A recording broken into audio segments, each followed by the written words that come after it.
من عصيت الله يوما غافلا أنسيت أن الله قد أعطاك نعم عليك كثيرة لو صنتها لأطعت خالقك الذي رباك. أعوذ بالله من الشيطان الرجيم. بسم الله الرحمن الرحيم. الحمد لله رب العالمين والعاقبة للمتقين ولا عدوان إلا على الظالمين. أشهد أن لا إله إلا الله وأشهد أن محمدا عبده ورسوله. أما بعد. السلام عليكم ورحمة الله وبركاته. Hürmetlik Müslüman qarindoshlarimiz, bugun har bir qaysingizlarga sunmoqchi bo'lgan darsligimiz Allah'ın Resulü'nün buyruqlarına icabet qilish, haqiqiy hayotlikqa erishish ve haqiqiy islohotni qo'lga keltirishning yo'li degan temada bo'ladi. Aziz qarindoshlarimiz, bu haqda ulug' Rabbimiz Allah Subhanahu va Taala va taqaddas Anfal surasininki 24-oyatida barliq yer yuzidagi imonliq insonlarga alayda xitob qilib, ya ayyuhallazina amanu istajibu lillahi va lirrasul iza da'akum lima yuhyikum. Allah Subhanahu va Taala mana bu oyatda ey iman etgan kishilar, Allah'ın zatida, sıfatida, uluhiyatida ve rububiyatida Allah Subhanahu wa Taala ve taqaddasni birdab tunugan ve birdab aqida bağlagan, Allah'ni Rabbim deb e'tirof qilish natijasida Allah ve Allah'ın dini için samimi sadiq bo'lgan ve bo'layotgan, shundaqla yer yuzida ilahi adaletni ve insani adaletni barpo qilish uchun barlig'ini bag'ishlash ve tirishishga o'zini her zaman tayyorlayotgan imanlık insanlığa Rabbimiz Allah Subhanahu wa Taala ve taqaddas mana bu ayette alayda hitap kılatıdı. Allah barlık Müslümanlarını mana bu amenu degan kelimenin tigige kirgili hakiki imanlık insanlardan boğulu nasip kılsın. Endi biz muş ayetning o'zidagi ya yuhallazina amanu alayda chaqiriq harfi bilan ey imanlık insanlar. Kur'an-ı Kerim'de 90'dan artıq yada ulug' Rabbimiz Allah Subhanahu wa Taala barliq imanlık insanlarga alayda ya yuhallazina amanu mana mushunda xitobni beriklik. Hammamizga ma'lumki iman hech qachon insonlarning shuari, dabdabilik iboralar bilan emas, balki iman bir insonning tili bilan e'tirof qilish, dili bilan tasdiqlash, amaliyatida buni mukammal ijro qilish bilan maydonga chiqadigan ana shunday buyuk bir omil. Shuning uchun Hasanul Basri buni hadis deguvchilarmi bor, shunday aytganki, laysal imanu bitamanni va la bitahalli, walakinnal iman ma waqqara fil qalb va saddaqahul iman. İman bu yerda bir insonning davo dasturlari bilan zinnatlanishlar bilan iman emas.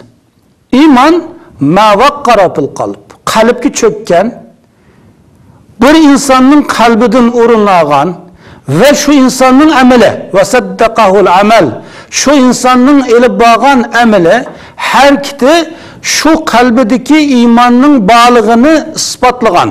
Mana bu narsa iman. Demek bir müminning imanının talebi nima desa al-istijabatu lillahi ve lirrasul vel inqiyadu lima amara bih vel mubadaratu ila zalik ve da'vatu ileyh. Bir müminning imanının talebi Allah'ın Resulü'nün buyruklarını icra qilish. Allah'ın Resulü'nün buyruğunu icra qilish bilan birga Allah Subhanahu wa Taala buyruqlarga mutlaq bo'ysunish, taslim bo'lish ve bu Allah'ın diniga insoniyatni chaqiriq qilish, Allah cheklagan yo'lidan keskin qo'l uzib inidan yiroq turish bir müminning imoni shu mümindan talab qiladigan haqiqat bu. Bir mümin mening iymonim bor deyotgan, chuqum u o'sha iymonning talabi bo'yicha harakatlanish kerak. Iymonning talabi bo'yicha so'zlishi, iymonning talabi bo'yicha faoliyat olib berishi, iymonning talabi bo'yicha o'zining axloqini yurishtirishini, boshqalar bilan bo'lgan aloqa munosabatlarini ham sistemli qalblashtirishi shart. İman bo'lgan ekan, chuqum shu iymonning talabi bo'yicha bu insonning harakati qalblashtirilmasa, imanı layık icra bulmasa, o halda mükemmel iman mana bu kişinin özüde izchillaşmagan boludu. Allah subhanahu ve taala mana barlık Müslümanlarını, barlık İslam davası kılavatkan kişilerin özüne mana bu ayetteki amenu, hey iman etken kişiler, hey mümin bolgan kişiler degen mana bu büyük hitapның ki iççigi kirgili nisip kılsın. Allah subhanahu ve taala mana bu ayetning o'zida barliq imonlik aytgan imoni va kishilarning o'ziga xitob qilib, Allohning rasuliga iza da'akum lima yuhyikum sizlarni tirildiradigan, abadiylik hayotga erishtiradigan iymonga, islomga, haqiqiy Qur'onga sizlarni chaqirsa, Allohning rasuliga ijobat qilinglar dedi. Biz yuqori deganimizdek mana bu ijobat kimler tarafından buludu dese, hakiki iman kalbide uğurlaşkan, hakiki iman kalbige çökken insanlar tarafından icra oludu. Emniyette müço dese, mana bu yerde davatkan yuhyi ibaresi, bir Müslüman, hakiki Müslüman bo'lgan vaqtida, hakiki iman etgan vaqtida, İslam talimatı buncha o'zining hayotini mukammal qalblashtirgan vaqtida, ulug' muqaddas Qur'oni Karimning barliq talimatlarini izchillashtiradigan, o'rindaydigan, o'zining qisqigina hayotida ini ro'yobga chiqaradigan bo'lgan vaqtida, mana bu kishining o'zi haqiqiy hayot, haqiqiy izzatlik bo'lgan bir inson sifatida yashaydi. Chunki haqiqiy hayotlik Müslüman bo'lganda, İslam talimatını mükemmel izchillashtirganda, Allah'ın buyruklarını mükemmel o'rindagan vaqtida, chekliganlardan keskin qo'l uzib inondan yiroq turgan vaqtida, aningdan Müslüman hayotida amalga oshadi. Hayotlik deganimizda eng avval bu hayotlik insonning qalbidan boshlanadi. Bizning qalbimizda haqiqiy bir hayotiy ruh bo'lganda, aningdan bizning amaliyatimizda Allohga qul bo'ladigan, Allah'ın buyruğunu bijandil icra kıladigan bir halet, bir kayfiyat şekillenir. Şunun için şunu iniq düşünüşümüz gerek ki, fe inne hayatel kalb bi ubudiyetillahi Teala ve lüzum taatihi ve taati Resul. Bir insanın kalbinin hayatı, bir insanın kalbinin sap hayat buluşu, şu insanın Allah'a mükemmel kul buluşu olan. Kulçuluk kılışı olan, Allah ve Allah'ın Resulü'nün mükemmel itaatini çın tutuşu olan izchillashtir, amalga oshadi. Biz Allah'a hakiki kul olmay turib, Allah'ın bizim üstümüzdeki hakkını mükemmel ada qilmay turib, Allah'ın Resulü'ne hakiki ravishda itaat qilmay turib, biz hakiki hür, hakiki izzatlik, hakiki hayatını qo'lga keltirgan bir inson bo'lamiz desek, o halda ham xiyol qilgan bo'lamiz aziz birodarlar. Shuning uchun Allah subhanahu va taala va taqaddas mana bu oyatda sizlarni haqiqiy hayotga erishtiradigan, abadiylik hayotga erishtiradigan mana bu narsaga sizlarni Allohning Rasuli chaqirib qilgan vaqtida bunga ijobat qilinglar dedi. Müfessirler bu ayetning o'zidagi yuhikumni yuslihukum sizlarni isloh qiladigan, sizlarni o'ngshaydigan, mana bu o'ngshash islohot nima bilan bo'ladi? To'g'ri bo'lgan islom aqidasi bilan bo'ladi. İslamning to'g'ri ko'rsatmasi asosida bo'ladi. Allohning Rasulining mukammal ko'rsatmasi asosida bo'ladi. Qur'on ta'limoti, hadis ta'limoti mana bu insoniyatning birdan-bir islohot yo'li. Kur'an hadisden halkıp çıkıp özünüzün ra'yi ve özünüzün xahişi addi tasavvurunuzun için ben ıslah olsam bulup dediyseniz o halda hatalaşkan bulursunuz. Çünkü yeryüzünü ıslah kılış için yeryüzündeki barlık insaniyetinin özünü dünya ve ahiretinin bakış saadetine eriştiriş için onu Rabbimiz Allah subhanahu ve teala ve tekaddes tarafından düşürülgen mukaddes destur Kur'an-ı Kerim. Kur'an-ı Kerim'de Elif Lam'da başlanıp ta ki ve nas deb ahırlaşkana kadar birilgen tamamı buyruklar, çeklengen bütün çeklemeler bu insaniyetinin menfaati için, insoniyatning haqiqiy hayotligi uchun, insoniyatning haqiqiy izzati va hurligi uchun Alloh subhanahu va taolo tomonidan chiqarilgan prinsip bu. Agarki biz Allohning tamom buyruqlarini mukammal ijro qilganimizda, Allah'ın bütün çeklemelerden keskin kol uzatkan, en üstündeki iman sahiplerinden bulalığan vaktimizde, onun dinkin biz dünyada hakiki hayatlık ne? Hayat bir insan ne? Yani özümüz hayatı da izçillaştıralığan, hayat bir insanın özünü temsil kılalığan bulalayımız. Qaraydigan bolsak etrafımızda ne inik gaye, ne inik nişan yok. Qarısı aldığı kelgende dağılıvatkan, yağılıvatkan, hiç qandaq bir hayati nişan, turmuş alaqadar bir inik bir palam bulmagan.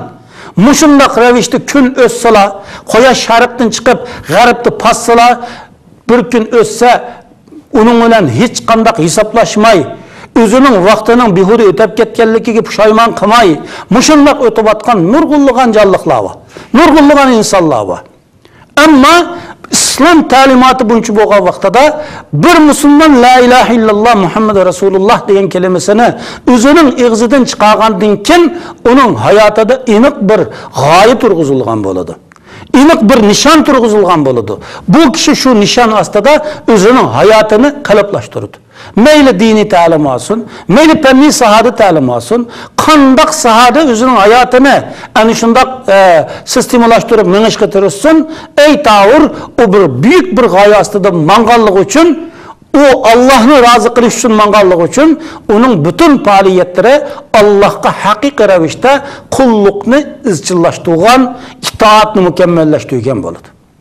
Biz itaat degendikilla namaz, roza, zakat, muşunun öyle Allah'ın izchillashidi deb tushunmasligimiz kerak.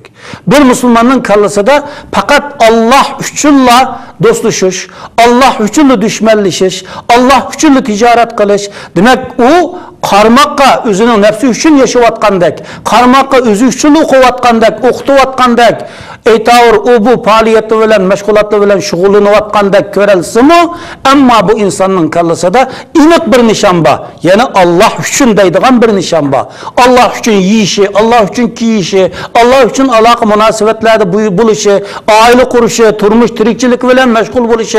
Demek bunun bütün faaliyeti ma'lum bir nişan astida, ma'lum bir prinsip astida ilib berildigan bo'lganlik uchun mana bu haqiqiy hayot yo'li. Haqiqiy Allohga bo'lgan qulluqni izchillashtirish, haqiqiy hayotlikni qo'lga keltirish uchun bo'lingan Allohning chaqiriqiga labbak deyilgan mana bu amaliyotchanlik aziz birodarlar. Mana qarab baqili. Allah subhanahu va taolo va taqaddas boshqa bir oyatning o'zida Allohning dinini oliy qilish uchun yer yuzida ilohiy va insoniy adolatni barpo qilish uchun o'ltirilgan kishilarning o'zini hatta o'lik bo'la deb gumon qilishdan ulug' Rabbimiz Alloh subhanahu va taolo va taqaddas sizni bizni cheklayotdi, to'siyotdi. ولا تحسبن الذين قتلوا في سبيل الله أموات بل أحياء عند ربهم يرزقون. Allah'ın yolunda öldürülgen kişilerini ülük dep guman kılmalı olanıdır. Ülük dep guman kılmalı olanı. Demek Allah'ın dinini âli kılış için, yeryüzünde ilahi ve insani adaletini berpa kılış için, zalim, zoravan, tecavüz güçlerine karıştırış için, Müslümanlarını hakiki izzet ve şanı şevketke ega kılış için, mana kurash qilgan, barlig'ini bag'ishlagan, o'zining haqiqiy iymonining mukammalligini isbotlagan, Allohga bo'lgan sadoqatini isbotlagan, sadoqatini isbotlash natijasida shahid qilingan, o'ldirilgan mana bu kishilarning o'zini o'lik deb gumon qilishdan Alloh subhanahu va taolo to'siyotdi. O'likdi bo'lar deb e'tiqod qilish emas, o'likdi bo'lar deb hatto keskin iboralarni ishlatish emas. Tasavvuringizda, xiyolingizda o'likdi bo'la deb gumon qilishdanmi ulug' Rabbimiz Alloh subhanahu va taolo cheklayotdi. Nima uchun chekladi? Chunki ularning ana shu kurashga kirishdagi g'oyasi buyuk. Ularning amaliyati bo'lsa Alloh va Allohning dinini a'lo qilish, yer yuzida ilohiy va insoniy adolatni barpo qilish, zolim, zo'ravon, tajovuzchi kuchlarga qarshi turish. Mana bu maqsad bilan bu kurashga otlanganligi uchun bu kurashda mayli sonsizlagan dinsiz kafir kişilerini öldürsün yoki öldürmesin, ama g'oyasi büyük bo'lganligi uchun mana shu büyük g'oya ostida o'ldirilgan bo'lganligi uchun mana bu kishilarning o'zini ulug' Rabbimiz Alloh subhanahu va taolo va taqaddas o'lik deb gumon qilishdanmi barliq insoniyatni, shu jumladan barliq musulmonlarni to'sab o'tadi. Mana ko'rib turibdimiz. Bizning tuproqlarda ilohiy va insoniy adolatni barpo qilish, tajovuzchi zolim kuchlarga taqobil turish va ularni shu tuproqdan qo'g'lab chiqarish uchun nurg'unlagan shahidlar qon berdi, nurg'un qurbonlarni berdi. Mana ta bugunga kelganga qadar mana bu kishilarning o'zini har zaman xotirlayotimiz. Ularning nomlari tillarda daston bo'layotdi, aslinayotdi. Ularning haqqida duo takbirlar o'qilayotdi. Nima uchun? Çünkü ular en büyük bir g'oya ostida, en büyük bir muddao bilan mana shunday kurash qilganligi uchun, bu kurash jarayonida ular o'ldirilganligi uchun, shahid qilinganligi uchun mana bular uchun maxsus shahidlar kechasi deb kechalarni o'rinlashtirib, bu kechalarda musulmonlarga nurg'unlagan ta'lim tarbiya tashviqotlarni o'rinlashtirib, musulmonlar o'zaro iymonlashadigan, o'zaro iymoni va e'tiqodini kuchaytirish xarakterli da'vat tashviqotlar olib boriladigan mana shunday kechalar o'rinlashtiriladi. Ular yaşagan şu devrelerde ulardan başka insanlar yok muydu? Battı. Ama bu kişiler özünün Allah'a boğan sadakatini, Allah'ın Resulü'nü boğan semimitini, Allah'ın Resulü'nün çağırkıga lebbeyk deb icabet kıgallıkını özünün ameliyeti bilen ispatlap dünyanın ketken kişiler boğanlık için mana bula bugünkü kelgenge kadar tıllarda dastan bulavıtıdı. Mana Peygamber aleyhissalatu vesselam'dan tatip ta ki bugünkü kelgenge kadar tarixda shuncha olam shumul xizmatlarni qilgan, islom ummatining izzati, hurligi uchun kurash qilgan, musulmonlarning haqiqiy izzatini qo'lga keltirish uchun kurashlarni qilgan, borlig'ini bag'ishlagan, musulmonlarning islohati uchun kitoblarni yozgan, da'vatlarni qilgan, yetakchilik qilgan, rahbarlik qilgan, islohot harakatlari bilan faoliyat olib borgan. Mana shunday olam shumul katta olimlarimiz ta hozirgachilik tillarda daston bo'lib hatırlanıvatıdı. Nima uchun? Çünkü ularning büyük bir g'oya, büyük bir nishon ostida Allah'ın Resulü'nün chaqiriqiga labbek deb, iymoni va islomiy chaqiriqqa labbek deb mana shunday aktiv qadam bosganlik uchun, amaliy harakatlar bilan mashg'ul bo'lganlik uchun mana bu kishilarning o'zi tillarda daston bo'layotdi. Dunyoda xotirlanayotdi. İnşallah oxiratda abadiylik, haqiqiy baxt saodat ularga albatta yor bo'ladi. Bu hakikatini ko'rib olishimiz kerak. Shuning uchun mana bir insonning haqiqiy hayoti, haqiqiy hayotligi faqat bu insonning ko'zining mudrab turishi, jismoniyatining harakatlanib turishi bilan emas, balki shu insonning amaliy kurashlari bilan, Allohning Rasulining chaqiriqiga labbek deyishi bilan ijro bo'ladi. Mana shu Falastin tuprog'ida Ahmad Yasin ismli bir kishini biz bilamiz. Qaraydigan bo'lsak, belining osti jonsiz holatda. Çaklık orundukta oturduğun bir kişi. Mana bu kişinin özü gerçi özü çaklık orundukta meyip boğan da olsa onun ruhi meyip emez. Onun idisi meyip emez. Onun fikri meyip emez. O gerçi belinin aslı meyip boğan bir insan boğan bolsa mı? Ama o toğur boğan bir fikir, toğur boğan bir idiye, toğur boğan bir itikat aslında Allah'ın Resulü'nün çağırkığı lebbek deb Müslümanlarını birleştirip, uyuşturup, yeryüzünde insani ve İslami adaletini berpa kılış için, Palestin tuprağıdan mana Yahud Hristiyanlarını qoğlap çıkarış için, birlik sep kurganlık için, özünün Allah ve Allah'ın dinine boğan samimi sadakatini ameliyeti bilen ispatlaganlık için mana bugünkü günde hem bu kişi her yeri, her zaman hatırlanıvatıdı. Bir insanın hakiki hayatı o insanın güçlüngürlük bilen, közünün müdrab duruşu, cismaniyetinin hareketlenip duruşu bilen, onun yap içişi bilen, onun yap körüşü bilen emez. Belki şu insanın Allah'ın Resulü'nün çağırkıga icabet kılışı bilen emelge aşıdı. Şunun için mana ulug' Rabbimiz Allah subhanahu ve taala, Allah'ın Resulü bizni ebedilik hayatga eriştirish için öz huzuridan tushagan, ulug' muqaddas Qur'oni Karimning ta'limotiga kelgan va buningga labbek degan, mana bu labbek deyish natijasida bu yo'lda o'zining sadoqatini va samimiyatini isbotlab dunyodan ketgan mana bu kishilarning o'zini nima deyotdi? Va la tahsabannallazina qutilu fi sabilillahi amwat. Ularni o'lik deb gumon qilmanglar deyotdi. O'lik deb gumon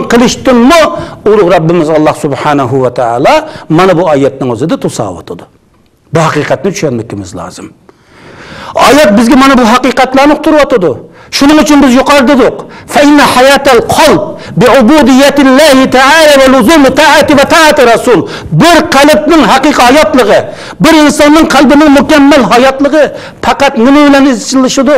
Alloh haqiqiy qul bo'lgan vaqtida. Allah'ın Resulü'nü mükemmel itaatini için tutkan vaxtıda anındaki meydana keledi.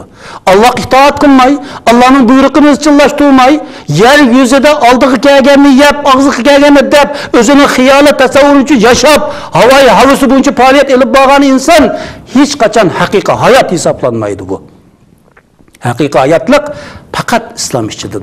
Hakiki hayatlık fakat Müslüman boğan vaxtıda anındaki amelga aşıdı aziz buradarlar.